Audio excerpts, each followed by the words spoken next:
Hey everyone, I'm going to do a first point of view video here, just applying some masonry sealer. So we had a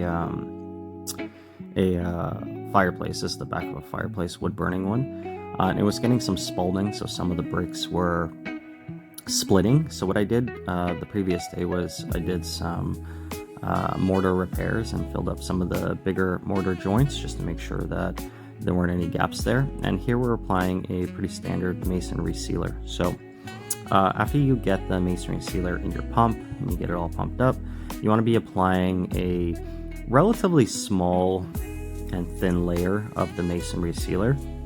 It's going very, very light, but making sure you're also getting a lot of good coverage. You don't need to worry about some of that shininess that comes from it. This is a low luster one, so this one will dry not shiny. And here we're going, just make sure we're getting a really good coverage throughout the entire space. And I've sped up parts of this footage just so it's not all the same. I found this product to be quite successful when it comes to sealing bricks and mortar joints, specifically in older bricks. That way you don't have to redo all of the mortar. This isn't a permanent solution, but it does extend the life of the mortar quite a bit from my experience.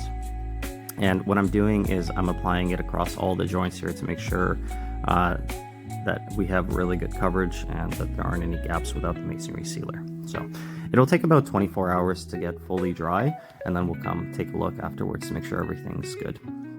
There's a little bit of overspray when I'm using the misting, so I'm just rinsing off the windows and the ledges here with just some water to make sure that any of that residue is not left on there. And then any of the stuff that drips down while you're applying it, again, get that off whatever surface you're working off before it dries. Otherwise it's going to be next to impossible to remove.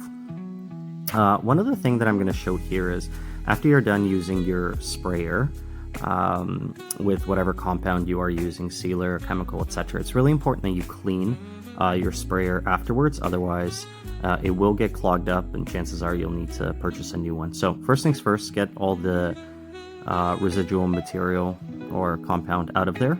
And what you're going to do next is fill it up with water, and you're going to pretend you're using it to apply whatever you're applying. So we want to make sure that we get lots of water in there, and then we're going to prime it, pump everything, and then we're going to just spray everything out until we get absolutely clear liquid coming out. So as you can see here, it's still showing some of that compound. Now we have finally some clear water coming out. So now I can drain it and clean it up.